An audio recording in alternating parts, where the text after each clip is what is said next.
Assalamualaikum warahmatullahi wabarakatuh. Terjemah Futuhul Ghaib, Risalah ke-6.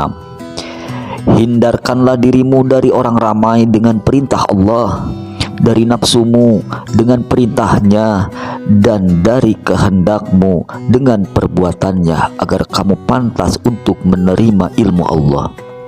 Tanda bahwa kamu telah menghindarkan diri dari orang ramai adalah secara keseluruhannya kamu telah memutuskan semua hubungan kamu dengan orang ramai dan telah membebaskan seluruh pikiranmu dengan segala hal yang bersangkutan dengan mereka.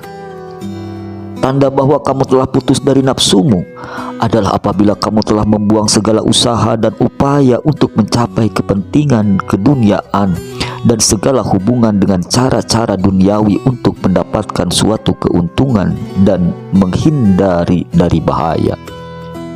Janganlah kamu bergerak untuk kepentinganmu sendiri. Janganlah kamu bergantung kepada dirimu sendiri di dalam hal-hal yang bersangkutan dengan dirimu. Janganlah kamu melindungi dan menolong dirimu dengan dirimu sendiri.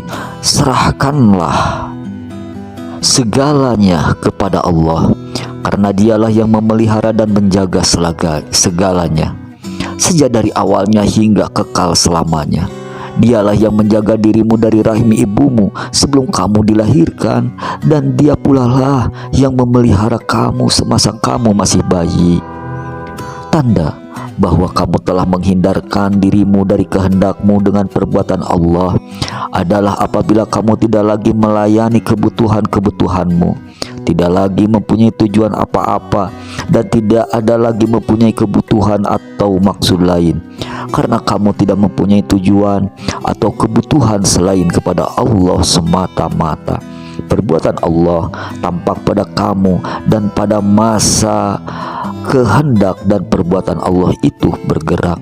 Badanmu pasif, hatimu tenang, pikiranmu luas, mukamu berseri, dan jiwamu bertambah subur. Dengan demikian, kamu akan terlepas dari kebutuhan terhadap kebendaan, karena kamu telah berhubungan dengan Al-Khaliq, Allah Subhanahu wa Ta'ala. Tangan yang maha kuasa akan menggerakkanmu, lidah yang maha abadi akan memanggilmu, Tuhan semesta alam akan mengejar kamu dan memberimu pakaian cahaya-cahayanya dan pakaian kerohanian, serta akan mendudukan kamu pada peringkat orang-orang alim terdahulu. Setelah mengalami semua ini, hatimu akan bertambah lebur, sehingga nafsu dan kehendakmu akan hancur bagaikan sebuah tempayan yang pecah, yang tidak lagi berisikan air walaupun setetes. Kosonglah dirimu dari seluruh perilaku kemanusiaan dan dari keadaan tidak menerima suatu kehendak selain kehendak Allah. Pada martabat ini kamu akan dikaruniai keramat-keramat dan perkara-perkara yang luar biasa pada zahirnya. Perkara-perkara itu datang darimu, tapi yang sebenarnya adalah perbuatan dan kehendak Allah semata. Oleh karena itu, masuklah kamu ke dalam golongan orang-orang yang telah luluh hatinya dan telah hilang nafsu-nafsu kebidatangannya. Setelah itu kamu akan menerima sifat-sifat ketuhanan yang maha tinggi.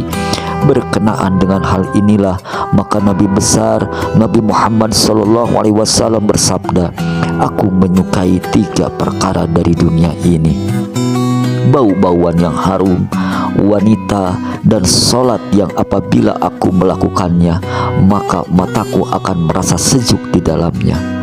Semua ini diberikan kepadanya setelah seluruh kehendak dan nafsu sebagaimana disebutkan di atas terlepas dari dirinya. Allah berfirman, "Sesungguhnya aku bersama mereka yang telah luluh hatinya karena aku."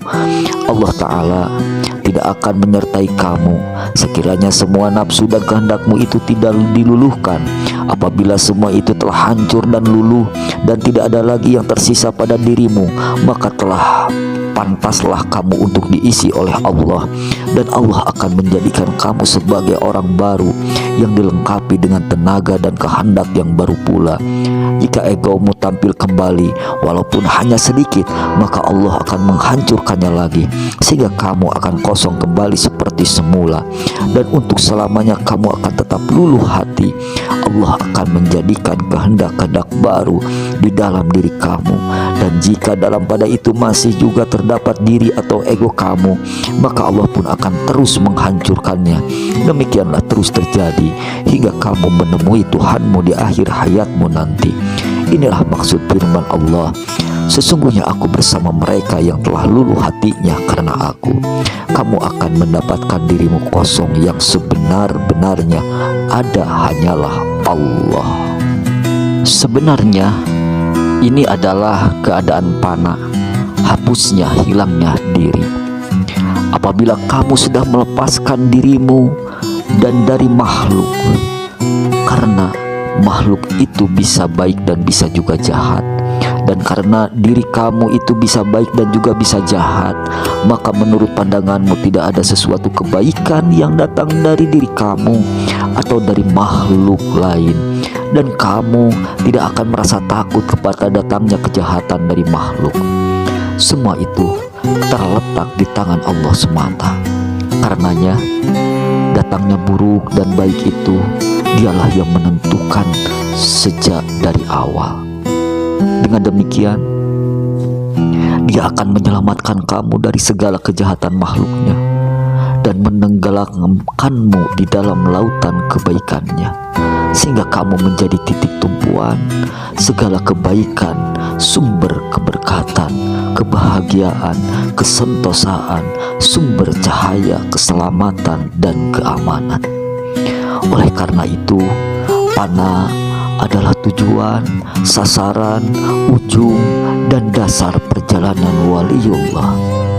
Semua wali dengan tingkatan kemajuan mereka telah dengan sungguh-sungguh kepada Allah untuk menggantikan kehendak atau kemauan mereka dengan kehendak atau kemauan Allah. Mereka semua menggantikan kemauan atau kehendak mereka dengan kemauan atau kehendak Allah. Mereka memfanakan diri mereka dan mewujudkan Allah. Karena itu mereka dijuluki abdal. Perkataan yang diambil dari kata abdal yang berarti pertukaran. Menurut mereka, menyekutukan kehendak mereka dengan kehendak Allah adalah suatu perbuatan dosa. Sekira mereka lupa sehingga mereka dikuasai oleh emosi dan rasa takut, maka Allah yang Maha Kuasa akan menolong dan menyadarkan mereka. Dengan demikian, mereka akan kembali sadar dan memohon perlindungan kepada Allah. Tidak ada manusia yang benar-benar bebas dari pengaruh kehendak egonya sendiri, kecuali malaikat. Para malaikat dipelihara oleh Allah dalam kesucian. Kehendak mereka dan para nabi dipelihara dari nafsu badaniyah mereka. Sedangkan jin dan manusia telah diberi tanggung jawab untuk berakhlak baik, tetapi mereka tidak terpelihara dari pengaruh dosa dan maksiat. Para wali dipelihara dari nafsu badaniyah, dan abdal dipelihara dari kotoran kehendak dan niat. Walaupun demikian, mereka tidak bebas mutlak, karena mereka mungkin mempunyai kelemahan untuk melakukan dosa. Tapi dengan kasih sayangnya, Allah akan menolong dan menyadarkan mereka.